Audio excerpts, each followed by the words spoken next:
Eu já estou há algumas semanas para falar desse assunto, mas ontem o Fantástico transmitiu uma reportagem sobre isso, então vale trazer esse assunto para pensarmos algumas coisas, né? E preconceitos sobre isso e talvez alguns julgamentos meio cruéis que envolvem essa questão, né? Ontem o Fantástico publicou uma reportagem sobre bebês reborn, que são esses bonecos ultra realistas e que custam uma fortuna e que pessoas agora estão, saindo na rua com esses bebês, estão, sei lá, estão mostrando essa rotina com esses bebês aí e tem gerado muitas críticas, sabe? As pessoas observando isso, achando que é meio bizarro o negócio. Então eu quero pensar com vocês algumas coisas sobre isso hoje, mas antes disso, só lembrando que agora eu estou no Brasil e nesse mês de maio, no dia 17 de maio, estaremos na livraria Travessa de Ipanema às 16 horas para lançarmos o livro Beijos, que é um livro infantil, meu segundo livro infantil, escrito em parceria com Caroline Arcari, e eu espero encontrar vocês lá. As ilustrações são de Inês da Fonseca e o livro está lindo demais.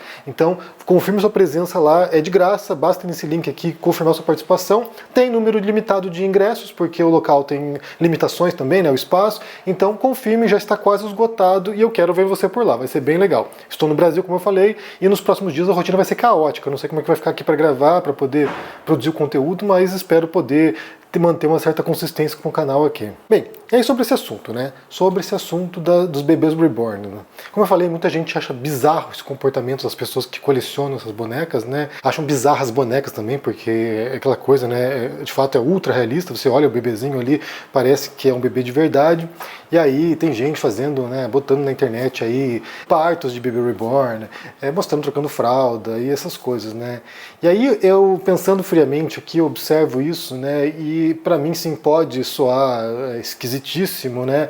Assim como outros hobbies são esquisitíssimos. Eu acho que em torno disso tem mais uma ideia, né, de que mulheres adultas não podem brincar de boneca do que de fato algum tipo de condenação a hobbies, porque os caras, né, os homens adultos, né, os nerds, por exemplo, têm coleções que são esdrúxulas de bonequinhos de, sei lá, de anime, de mangás, de super-heróis, bonequinhos de RPG, tem coleções das coisas mais esquisitas que vocês possam imaginar, e embora até haja algum tipo de crítica em relação a isso, no geral as pessoas não se incomodam tanto assim.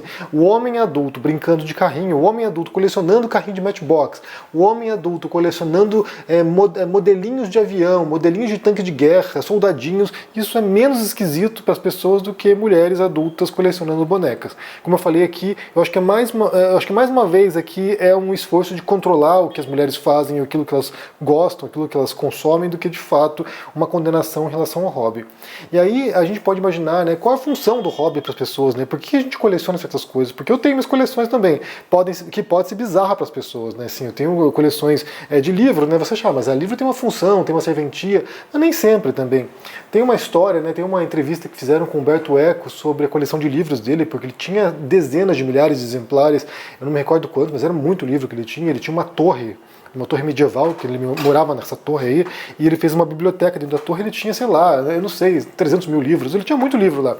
E aí ele foi indagado sobre isso, né, mas você leu tudo já que está aqui? Ele falou, mas tu não tem esses livros aqui para ler tudo, né? Você não vai comprar apenas aquilo que você vai ler, você compra a coleção, e a coleção é o seu prazer de saber que ali dentro tem um universo a ser explorado. Então, assim, é o prazer da descoberta, inclusive, de você comprar um livro, você acha que vai ler rapidamente, mas você põe lá na sua biblioteca e passam anos e você redescobre aquele livro. Olha só, tem esse livro aqui, vou ler agora. Mas a gente coleciona livros, e tem muitos livros, justamente pelo prazer de saber que ali tem algum segredo que você vai desvendar em algum momento.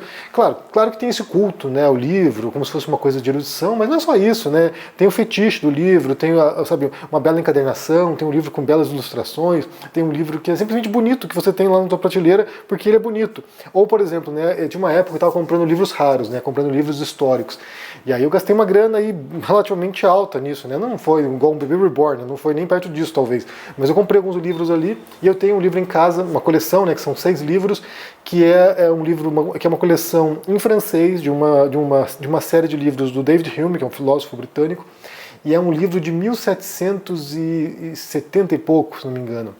E para mim é fascinante ter em casa, né, poder manusear, poder pegar um livro que foi escrito e publicado antes da Revolução francesa. Então, assim, é algo fascinante. E aí, muita gente acha que é uma bobagem. Muita gente pode achar que é uma bobagem gastar dinheiro em livros históricos que estão se desfazendo quase porque são antigos. Mas, claro, tem gente que tem prazer nisso, né?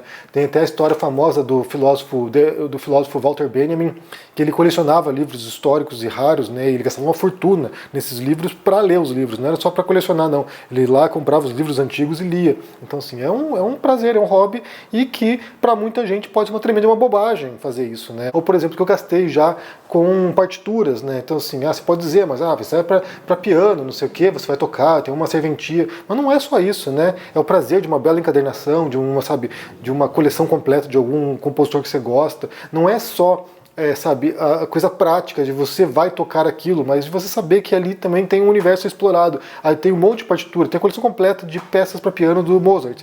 Eu vou tocar tudo na vida? Não vou tocar. Eu tenho a coleção completa das obras do Beethoven. Vou tocar tudo? Não vou tocar. Tem peças que são muito além do meu nível. Mas o fato de saber que estão ali e que eu poderia um dia abrir uma partitura e praticar aquilo ali, dá um prazer já. É um prazer que é emocional, inclusive, né? E eu acho que o próprio hobby tem uma função, né? A gente poderia nos indagar aqui qual é a função do hobby, mas eu acho que tem um certo conforto emocional que o hobby nos dá, da coleção, da organização da coleção, de você possuir certas coisas, né? Discos, vinis, por exemplo, figurinha de Copa do Mundo, sei lá, cartas do Magic the Gathering, mas não sei, qualquer coisa que você possa imaginar e um monte de bonequinho que você tem lá, o prazer de você ter aquelas coisas te dá um conforto emocional. Tem uma série bem linda na Netflix chamada Amor no Espectro, já falei várias vezes pra vocês, se vocês não assistiram, vão lá e assistam, porque é uma série maravilhosa, é muito linda mesmo, que mostra adultos com autismo, adultos no espectro autista. E aí esses adultos eles querem se relacionar, eles querem encontrar uma pessoa amada, eles querem encontrar alguém para poder viver sua vida, né? Ninguém quer ser sozinho a vida inteira,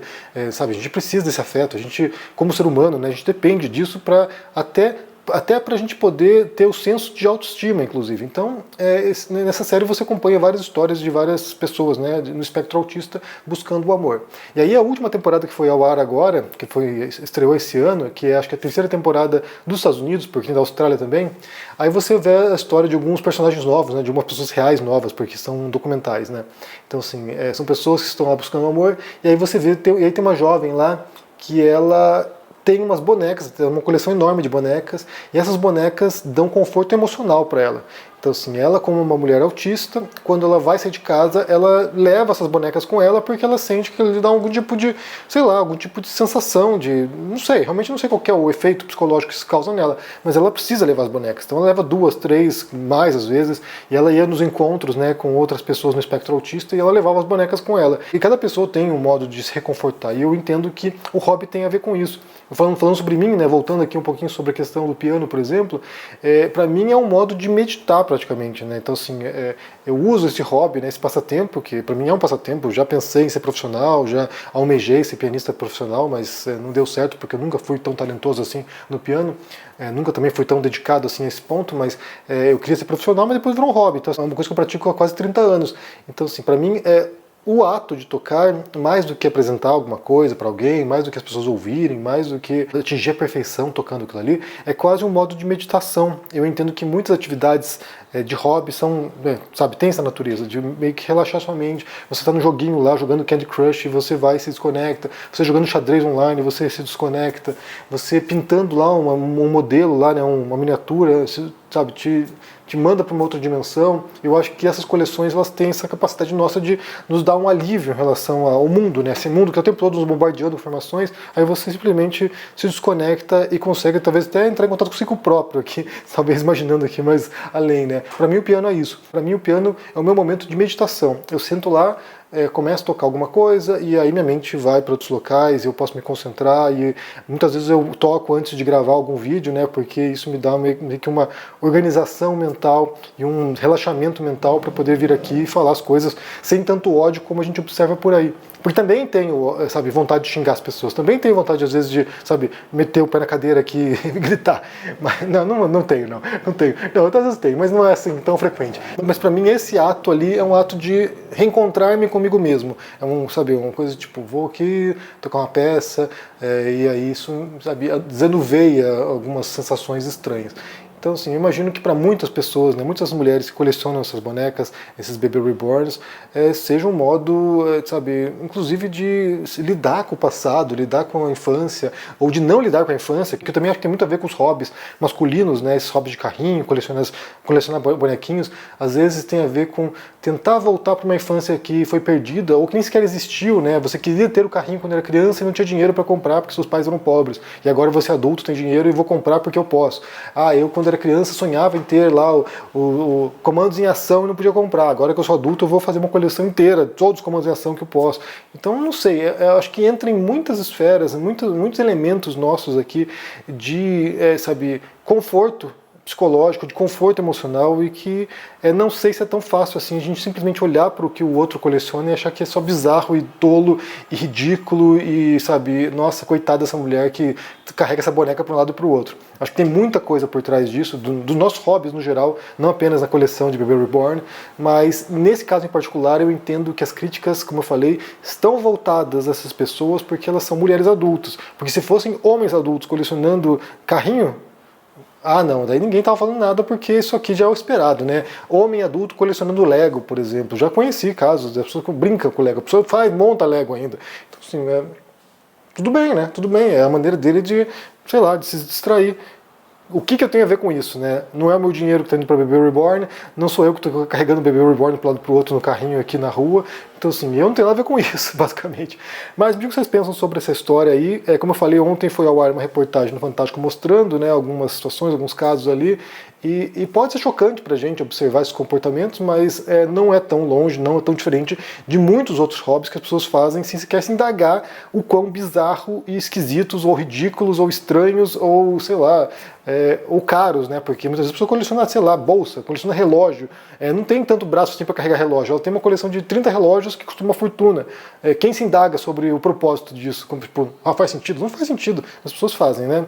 Bem, o que vocês pensam aqui sobre essa história? Deixa aqui embaixo no comentário, deixa o joinha, se inscreva no canal aqui ativando o sininho. Isso é muito importante para ajudar aqui no engajamento. Se torne um membro ou apoie o canal. E só lembrando que no dia 17 de maio estaremos no Rio de Janeiro, na Livraria Travessa de Ipanema, para lançarmos o livro Beijos.